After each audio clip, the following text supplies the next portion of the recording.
SpongeBob SquarePants might be one of the most cheerful, absurd, and downright goofy shows ever made. Good one, Pat! But underneath all the jellyfishing and bubble blowing, there's a darker side that most people forget.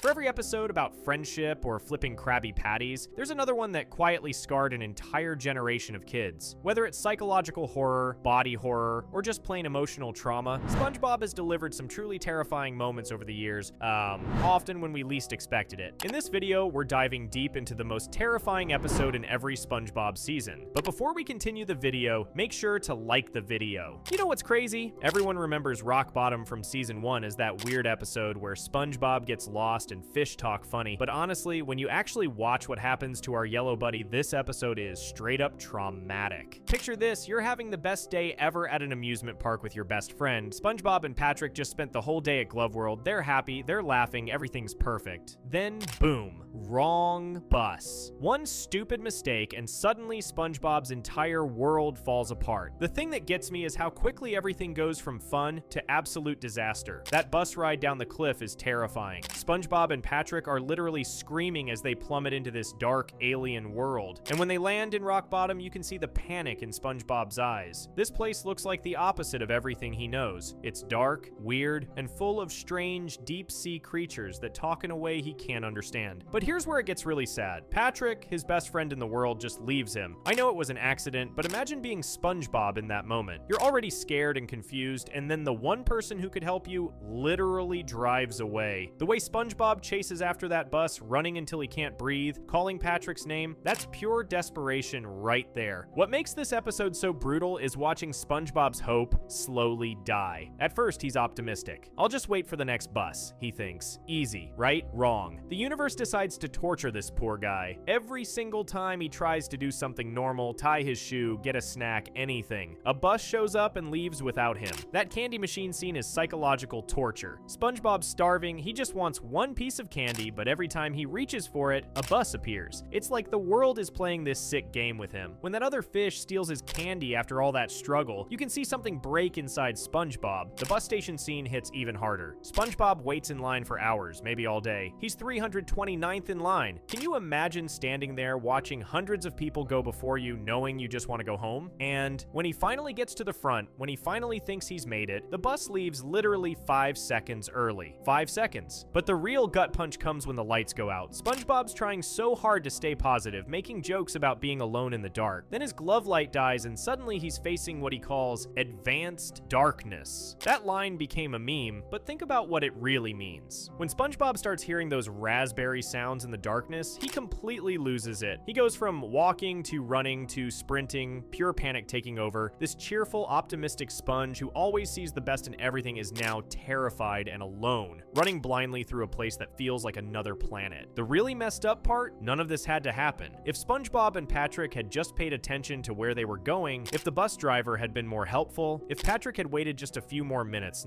any of these tiny changes would have prevented this nightmare. Instead, SpongeBob suffers for hours because of one small mistake. What gets me most is how the episode shows loneliness in such a real way. SpongeBob mentions feeding Gary. He's worried about his pet snail waiting at home. He thinks about his normal life, his routine, all the simple things he takes for granted. Rock Bottom strips all of that away and forces him to face his worst fear, being completely alone and helpless. The ending tries to be happy with the anglerfish helping him fly home, but think about the trauma SpongeBob just went through. He spent an entire day and night lost, scared, hungry, and abandoned. That changes a person. Sure, he gets home safely, but what about the emotional scars? And Patrick? He's riding another bus back to Rock Bottom at the end, thinking he's being a good friend. He has no idea what SpongeBob just survived. That's almost worse. Your best friend can't even comprehend the nightmare you just experienced. Rock Bottom shows us that sometimes it's about feeling lost and alone, about everything going wrong at once, about hope slowly draining away. SpongeBob's night in Rock Bottom is a masterclass in quiet desperation, wrapped up in a kid's cartoon that most people remember for raspberry sounds and weird fish. That's what makes this episode so powerful and so heartbreaking. Underneath all the silly voices and strange creatures, it's really about one of our worst nightmares, being completely alone in in a place where nothing makes sense and nobody can help you. Rock Bottom shows how fear comes from being lost and alone, but Graveyard Shift proves it's worse when someone you trust is the one who scares you. Graveyard Shift. Here's something that'll blow your mind. Graveyard Shift from season 2 is actually one of the meanest things Squidward ever does to SpongeBob. Everyone remembers it as that spooky episode with the hash-slinging slasher, but they're missing the real story here. SpongeBob starts the episode absolutely loving life.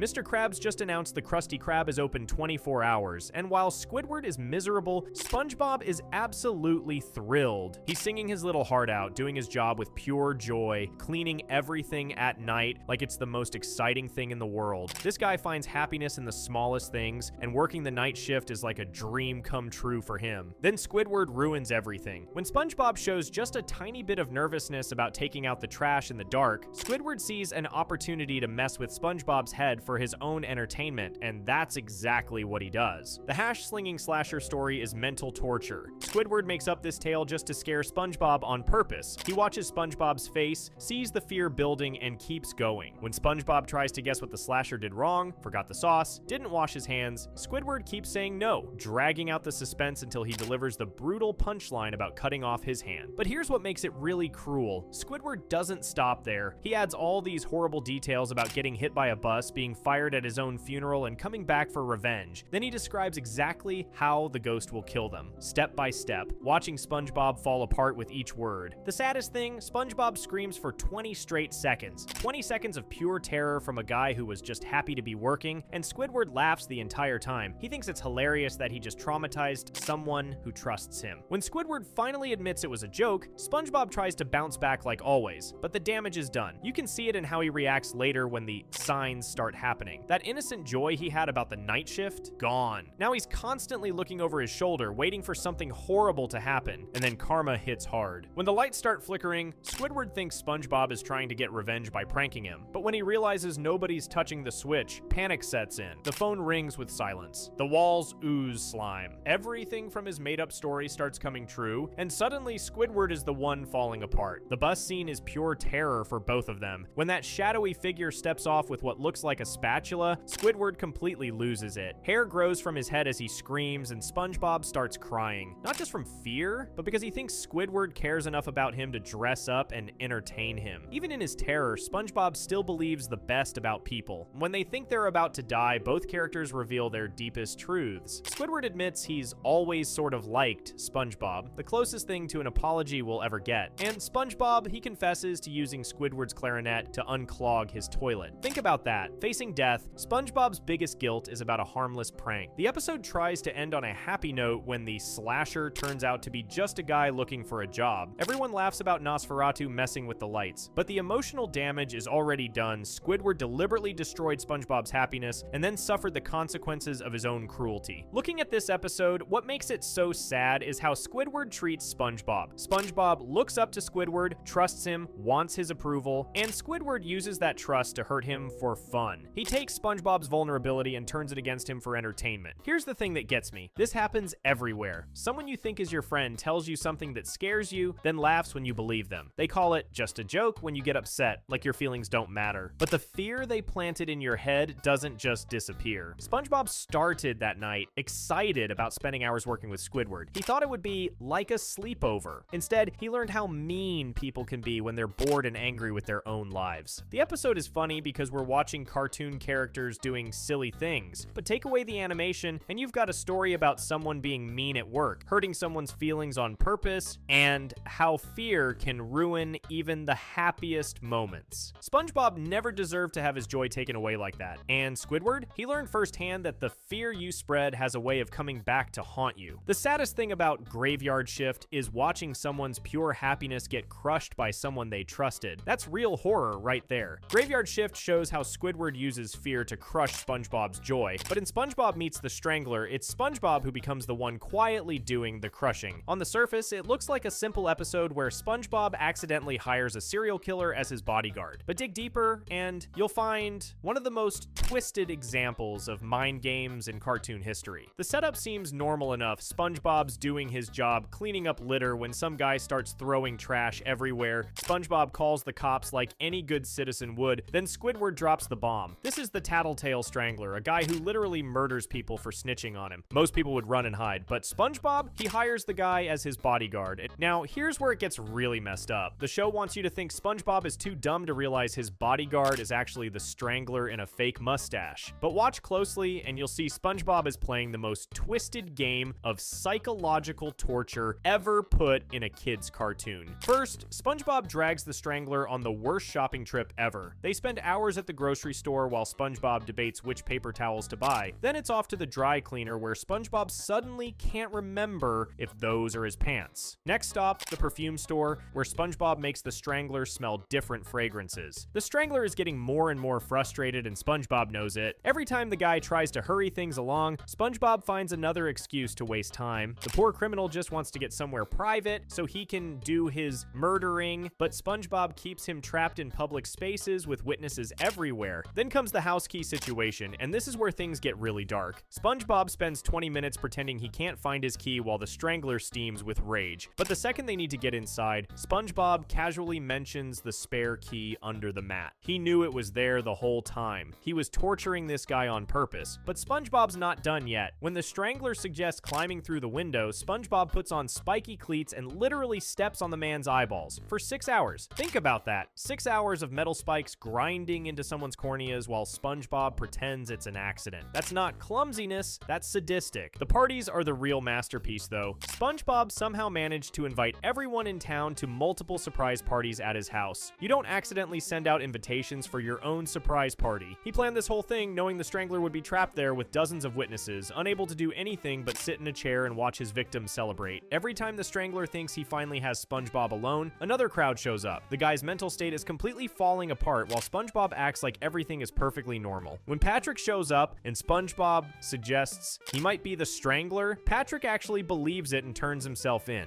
Even SpongeBob's best friend is more self-aware than this supposedly innocent sponge. The chase scene at the end reveals just how calculated everything was. SpongeBob follows the Strangler everywhere, in taxis, on planes, even when the guy jumps out with a parachute. The most chilling moment comes when the Strangler finally breaks down and reveals his true identity. SpongeBob acts shocked, but think about it. He just spent an entire day systematically destroying this criminal's sanity. He turned a dangerous killer into a crying mess who voluntarily throws himself in jail just to get away from him. The episode ends with the Strangler in prison thinking he's finally safe, only to discover Patrick is his cellmate. Even behind bars, SpongeBob's influence is still torturing this guy. The last thing we hear is Patrick asking what the Strangler is in for, and you can see the man's soul completely give up. What makes this episode truly scary is realizing that SpongeBob is way smarter and more manipulative than anyone thinks. He takes a serial killer and breaks him mentally using nothing but fake cheerfulness and perfectly timed annoyances. The Strangler is supposed to be the monster in this story, but SpongeBob turns him into a victim through pure psychological warfare. He never gets violent, never loses his temper, never drops his innocent act. He just smiles and slowly drives a grown man insane. This episode shows us that SpongeBob's greatest weapon, his ability to make people underestimate him while he completely destroys their minds. The scariest part, he does it all while maintaining his reputation as the nicest guy in Bikini Bottom. The real horror of SpongeBob meets the Strangler is that SpongeBob was the killer all along, the kind that uses weapons. SpongeBob meets the Strangler turns SpongeBob into a silent manipulator who mentally breaks a killer. But SquidBob Tentacle Pants goes even darker by turning friendship itself into a grotesque,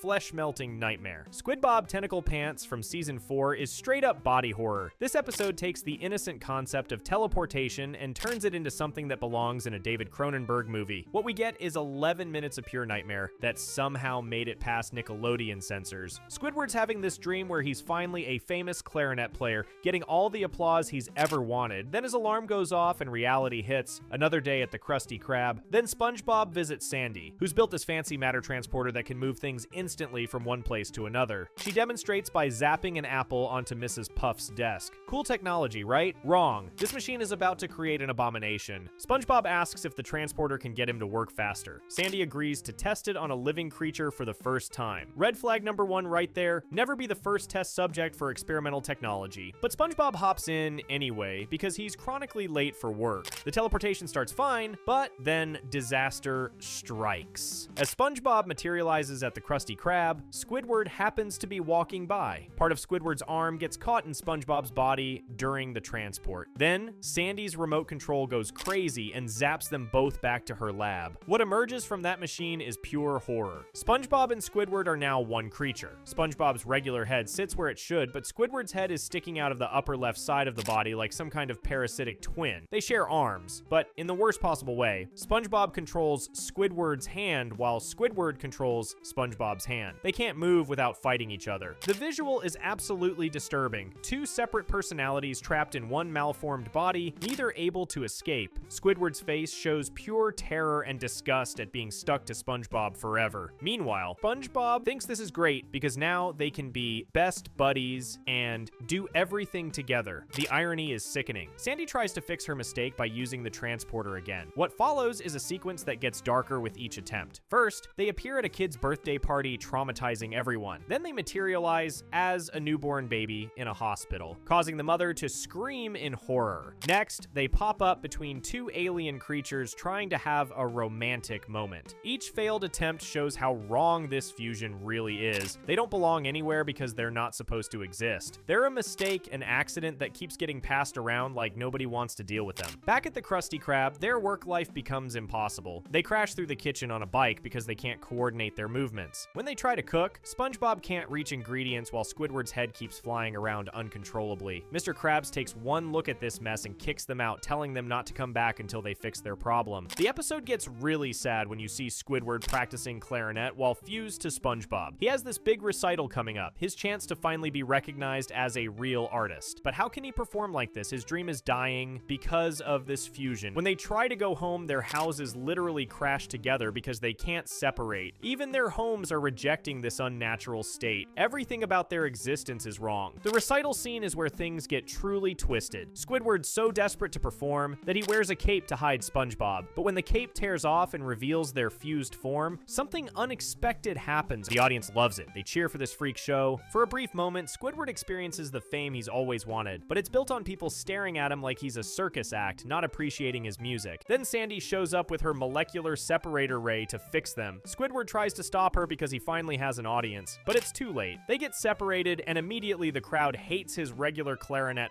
playing. His moment of fame disappears instantly. Here's where the episode becomes truly horrifying. Squidward, desperate to get his audience back, grabs the separator ray and starts pushing buttons randomly. Sandy warns him it's sensitive equipment, but he won't listen. The machine overloads and explodes. Then we see Squidward in a therapist's office, and when the camera pulls back, he's fused with everyone who was at the recital. SpongeBob, Patrick, Sandy, Mr. Krabs, Pearl, Mrs. Puff, they're all melted together into this disgusting flesh-colored blob with random body parts sticking out. These characters have lost their individual identities completely. They're stuck in this writhing mass of limbs and faces, probably forever. Squidward says, "It all started when I was born," suggesting his entire existence has led to this moment of ultimate horror. What makes this episode so disturbing is how it plays with our basic fear of losing bodily autonomy, being trapped in someone else's body, unable to control your own movements, watching your identity disappear. These are primal terrors that tap into something deep and uncomfortable. The episode also explores how desperate people become for acceptance. Squidward was willing to stay fused to SpongeBob just to keep an audience that was laughing at him, not with him. That's psychological horror right there. SquidBob Tentacle Pants proves that SpongeBob could do serious horror when it wanted to. This episode belongs in the same category as body horror classics, just with more jokes and less blood. But the fear is real and it stays with you long after the credits roll. SquidBob Tentacle Pants ends with everyone trapped in a disgusting fused body, but To Love a Patty is somehow worse because it turns love into obsession and ends with SpongeBob eating rotten meat. To Love a Patty from season 5 is one of the most disturbing SpongeBob episodes ever made, and most people don't even realize it. What looks like a silly story about SpongeBob loving his food is actually a twisted tale of obsession, denial, and eating rotting meat that would make any health inspector scream. SpongeBob's making Krabby Patties at work when he creates one that looks particularly good. He gives it little condiment features: lettuce hair, tomato eyes, a pickle nose, ketchup cheeks, and a mustard smile. He calls her Patty, and immediately falls head over heels in love.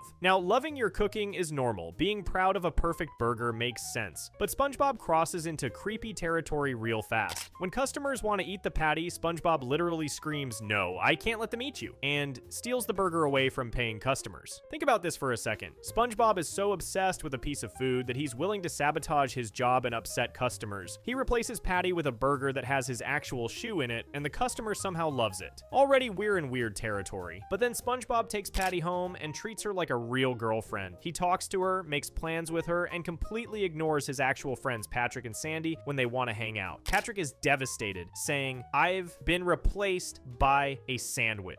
The episode shows SpongeBob choosing an object over human relationships, which is genuinely sad and disturbing. The musical montage that follows is where things get really creepy. SpongeBob takes this rotting piece of meat on romantic dates all over town. They go dancing, eat cotton candy together, ride boats, and visit the beach. The whole time SpongeBob is singing love songs to a burger while completely lost in his fantasy. When some scallops try to eat Patty, SpongeBob goes absolutely psychotic. He uses karate to literally murder 21 innocent sea creatures just to protect his moldy burger. That's not cute or funny, that's the behavior of someone who's completely lost touch with reality. SpongeBob commits mass animal murder for a sandwich. Then they go over a waterfall and Patty falls apart in the water. SpongeBob desperately tries to put her back together, but now she's soggy and gross. This is where any sane person would realize the food is ruined and throw it away, but SpongeBob's obsession has gone too deep. 6 hours later, Patty has completely spoiled. The episode shows her covered in mold, oozing gross liquids, and infested with maggots. The animators went all out, making this burger look absolutely revolting. Green slime dripping everywhere, chunks falling off, the whole thing basically decomposing in real time. But SpongeBob still thinks she's beautiful. He takes this rotting pile of disease to the Krusty Krab for a fancy dinner date, dressing up in a tuxedo and arriving in a limousine. The smell is so bad that other customers immediately leave the restaurant. Normal people would be disgusted and concerned for SpongeBob's mental health. When Squidward shows SpongeBob how gross the patty really is, revealing the maggots crawling through the rotting meat, SpongeBob still insists she's the most gorgeous creature in the sea. He's so deep in his delusion that he can't see reality anymore. The burger is literally decomposing in front of him, and he still thinks it's perfect. Only when SpongeBob smells the rotting meat does he finally snap out of his obsession. He screams in horror when he sees what Patty has become, a disgusting mass of moldy, maggot-infested decay. But here's where the episode gets really dark. Mr. Krabs tells SpongeBob that Krabby Patties are meant to be loved and eaten, and that he once had a similar obsession with a burger that he eventually ate. So what does SpongeBob do? He eats the rotting, maggoty, moldy burger because he thinks that's what love means. Let that sink in. SpongeBob knowingly consumes spoiled meat crawling with maggots because he believes that's how you show love for food. In real life, eating something that rotten would put you in the hospital or possibly kill you. The episode ends with SpongeBob gagging and asking for a doggy bag, clearly sick from eating decomposed food. The whole episode is basically a study in mental illness. SpongeBob shows classic signs of obsessive behavior.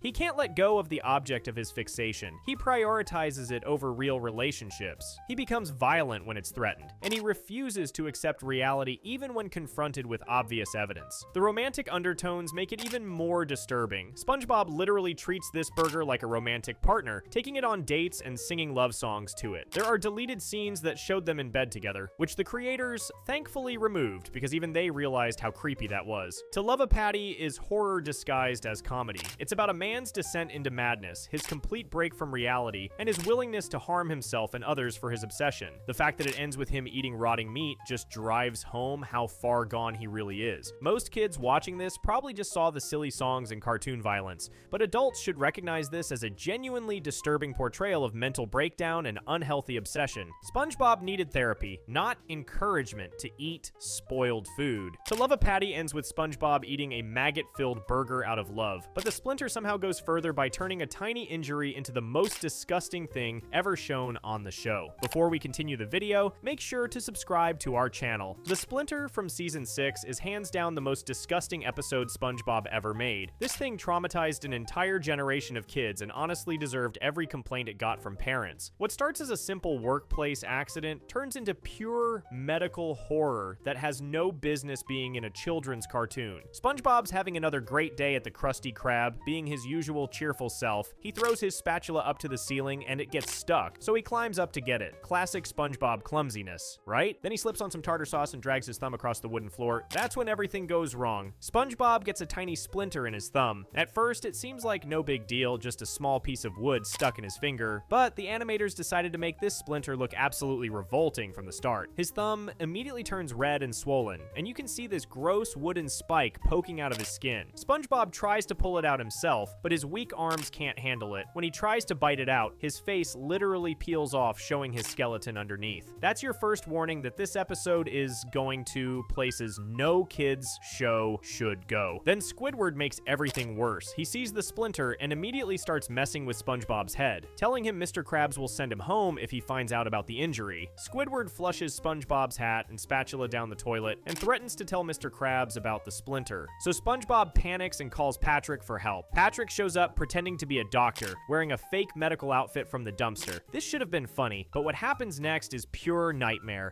Patrick takes one look at the Splinter and decides the best way to remove it is to hammer it deeper into SpongeBob's thumb. He literally takes a wooden spike and a hammer and drives the Splinter further into the wound. SpongeBob screams in pain as his thumb swells up to 10 times its normal size. This is where the episode crosses every line of good taste. SpongeBob's thumb becomes this massive, pulsing, grotesque balloon of infected flesh. The animators went all out, making it look as disgusting as possible. Veins bulging, skin stretched tight, the whole thing throbbing with each heartbeat. But Patrick's not done torturing SpongeBob yet. He decides the swelling needs treatment, so he grabs a handful of literal garbage and smears it all over the infected wound. Rotting food, slime, and who knows what else gets rubbed into SpongeBob's open injury. The results are horrifying. SpongeBob's thumb turns dark purple and starts oozing this sick green pus. The infection spreads visually across his skin while making disgusting fizzing sounds. Patrick takes one look at this medical disaster and basically says, "Not my problem," before leaving SpongeBob to suffer. When Mr. Krabs finally sees the Splinter, even he's disgusted. The camera gives us multiple close-up shots of this infected, swollen, oozing mass of flesh where SpongeBob's thumb used to be. Mr. Krabs pulls the Splinter out easily, but that's when things get truly gross. First, confetti shoots out of the wound like some twisted party favor. Then, without warning, a massive stream of green pus explodes from SpongeBob's thumb like a fire hose. Mr. Krabs has to shield himself with an umbrella while this stream of bodily fluid covers everything in sight. The sound effects make it even worse. You can hear the liquid splashing and splattering as it coats the kitchen. Only when the pus finally stops flowing does SpongeBob's thumb return to normal. What makes this episode so disturbing is how realistic the medical horror feels. Sure, the infection is exaggerated for a cartoon effect, but the basic progression, small wound, poor treatment, massive infection, gross drainage, follows real medical scenarios that people have actually experienced. The close-up shots linger way too long on the disgusting details. You see every bulging vein, every drop of pus, every moment of SpongeBob's pain and suffering. The animators clearly had way too much fun making this as revolting as possible. Kids who watched this episode didn't laugh. Parents complained to Nickelodeon about the content being too graphic for children. Some viewers still can't watch it today without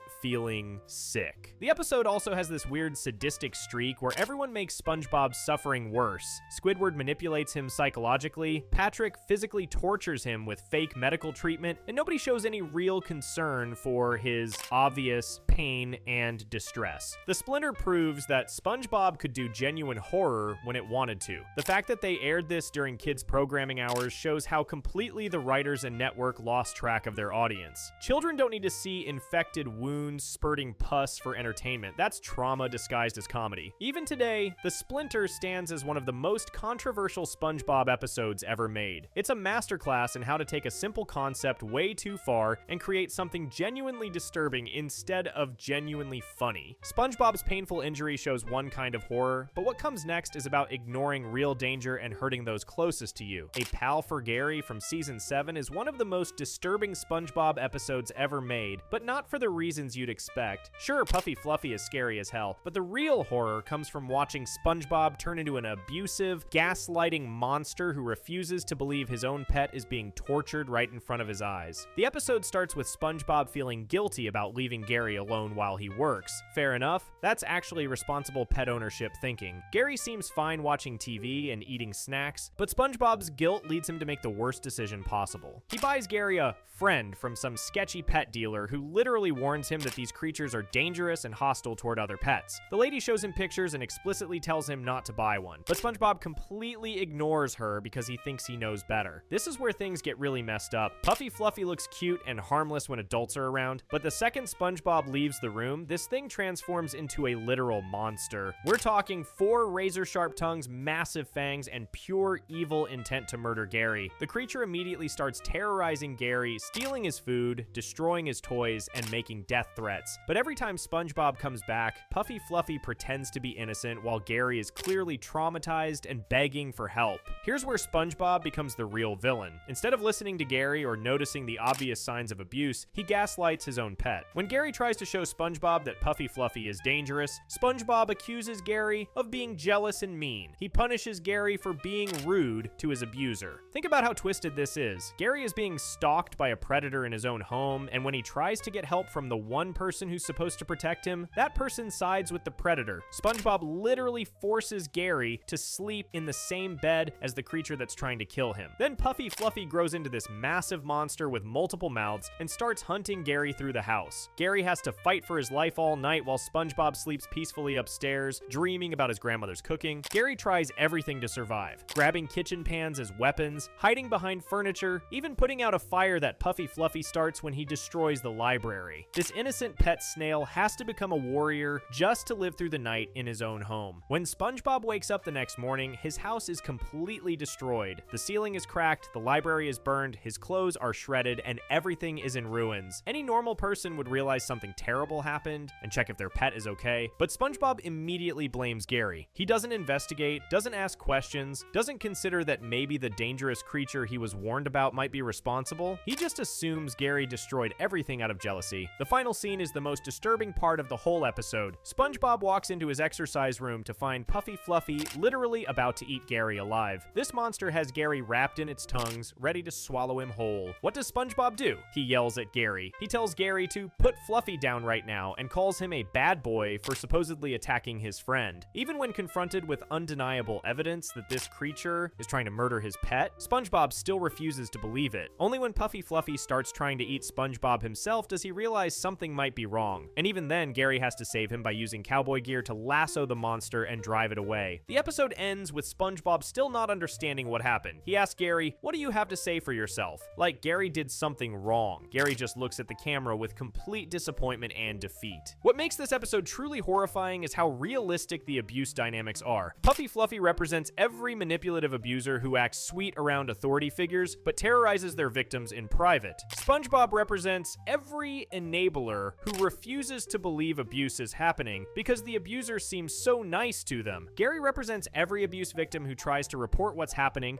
but gets blamed and punished for causing problems. The fact that Gary is a pet makes it even worse because he can't speak up for himself. He has to rely on SpongeBob to protect him, and SpongeBob completely fails. The episode teaches kids that if you're being hurt, adults might not believe you. It shows them that abusers are good at hiding their true nature. Worst of all, it suggests that victims might be blamed for their own abuse. SpongeBob's refusal to see the truth causes real harm, and next, he faces real ghosts and dark nightmares that won't let him go. Cool Fools from Season 8 takes supernatural horror seriously. While other SpongeBob Halloween episodes play around with spooky themes, this one actually commits to being frightening and follows through on its horror promises. The episode starts with SpongeBob and Patrick Cloud watching in jellyfish fields. Patrick makes this weird comment about the clouds calming his inner demons, which should have been our first warning that things were about to get dark. Then a literal haunted houseboat crashes near them, leaving a trail of night sky behind it. Patrick thinks it's just a fake haunted house attraction, but SpongeBob can tell something's genuinely wrong with this place. The boat itself looks like it sailed straight out of a nightmare. All rotted wood, ghostly fog, and an aura of pure evil surrounding it. Once they get inside, the horror starts immediately. There are paintings of skeletons lining the walls, and when SpongeBob looks at what seems like a normal flower painting, the flowers turn into snakes and literally jump into his pores. He runs around screaming while these things crawl under his skin before they finally return to the painting. Then, a giant, hairy hand reaches out of a closet and drags SpongeBob inside for some unseen torture. Patrick doesn't even notice because he's convinced everything is fake. SpongeBob gets spit back out completely traumatized, but Patrick still thinks it's all special effects. The real terror begins when they meet Lord Poltergeist, the ghost pirate captain. This guy is a legitimate supernatural threat with genuine malice. His crew of undead pirates performs this incredibly dark sea shanty about eating eyeballs, drinking from rusty drains, and keeping cat-o'-nine-tails as pets instead of cute snails. When they rip Gary's shell off during the song, it stops being funny real fast. They're genuinely evil spirits who enjoy causing pain and fear. Lord Poltergeist tricks SpongeBob and Patrick into thinking he's stolen their souls by putting what he claims are their spirits into glass bottles. The psychological torture of believing your soul has been taken is disturbing enough, but then he threatens to make them part of his ghostly crew forever if they don't complete his task. The middle section gets really intense moments when Mr. Krabs, Squidward, and Sandy show up to steal the ghost treasure. Mr. Krabs' greed completely blinds him to the supernatural danger they're all in. When Lord Poltergeist catches them stealing, he doesn't just get angry, he opens a portal to the void and sucks them into a dimension of pure horror. This is where the episode becomes genuinely terrifying. The void is a personalized nightmare realm where each character faces their worst fears. Mr. Krabs has to pay money to use a bathroom, which sounds silly, but represents his deepest terror of spending his wealth. Squidward gets trapped with a giant demonic version of SpongeBob that laughs maniacally while torturing him. For someone who already finds regular SpongeBob annoying, being stuck with an evil supernatural version for eternity is psychological torture. Patrick's nightmare is the most twisted because it shows how his stupidity actually protects him from horror. Donut that grants his wishes but makes him suffer. Instead, Patrick's indecisiveness and lack of focus completely breaks the system. The donut demon gets so frustrated trying to torture someone too dumb to understand what's happening that it becomes the victim instead. The Flying Dutchman's appearance cranks the horror up even more. When he discovers Lord Poltergeist stole his treasure, the Dutchman transforms into a literal torpedo of supernatural rage and destroys everything in sight. The ending is genuinely dark. Everyone gets sucked into the void permanently, and the Krusty Krab becomes the Cursed Crab, staffed by demons and supernatural creatures. They're all trapped in this nightmare dimension forever, serving ghostly customers and living as prisoners of the supernatural forces they encountered. What makes this episode truly scary is how it treats its supernatural elements seriously. The ghosts are malevolent spirits who enjoy causing suffering. The magic is real and dangerous, with permanent consequences that can't be undone. The horror imagery is also surprisingly intense for a kid's show. Snakes crawling under SpongeBob's skin, souls being torn from bodies, demonic transformations, and people being dragged into supernatural torture dimensions proves that SpongeBob could do legitimate supernatural horror when it wanted to. This is genuine horror that happens to have cartoon characters. The episode respects its audience enough to deliver real scares instead of just pretending to be frightening. The scary ghosts trap everyone in a nightmare, and next SpongeBob and Patrick get so scared by a movie that they can't stop being afraid. You know that feeling when you watch a scary movie and then have to walk home in the dark? Don't Look Now from season 9 nails that experience perfectly. Most shows just make fun of people for being scared, but this episode actually gets why horror movies mess with your head. SpongeBob and Patrick decide to see Fisherman 4: Attack of the Hook at the movie theater, despite Squidward warning them they won't sleep all night. They act tough, claiming they're grown-up big boys who can handle anything. Squidward just says boo in the most boring voice possible, and they both scream. Red flag right there, but they're determined to prove Squidward wrong, so they go see this horror movie about a killer fisherman who hooks people and turns them into fish sticks. The problem is they're too scared to actually watch it. Every time something scary happens on screen, they close their eyes or hide under their seats. They miss almost the entire movie because they keep freaking out and covering their eyes. When they finally work up the courage to watch, they realize it's midnight, the exact time when the fisherman supposedly strikes. Now they have to walk home in the dark while completely paranoid about every shadow and sound. This is where the episode gets really good. SpongeBob and Patrick become so terrified that they can't walk to their houses alone. They take turns walking each other home. But then, the person who just got walked home has to walk the other person back, creating this endless loop of fear. Every innocent thing becomes terrifying. A foghorn sounds spooky. Shadows look like the fisherman. Even Slasher McGee riding by on a tiny bike with training wheels scares them. Their fear has made the entire world feel dangerous. Squidward gets woken up by their screaming and has to physically carry them both to their houses like children. But even after they're safely inside, they keep yelling back and forth between their homes, asking if the other is okay. Squidward can't get any sleep because of their constant shouting. Here's where Squidward makes the worst decision possible. Instead of just telling them to shut up, he decides to teach them a lesson by dressing up as the fisherman and scaring them for real. He puts on a fisherman's coat, hat with fake beard, and gets a fishing rod with a hook. Squidward climbs onto his roof and uses the hook to grab Patrick through his nostril, ripping his face off as he drags him out of his rock. Patrick runs screaming to SpongeBob's house with his face literally torn apart, which traumatizes SpongeBob even more. The bedroom scene is where things get genuinely disturbing. SpongeBob and Patrick barricade the door with furniture, but Squidward climbs through the window instead. When they see this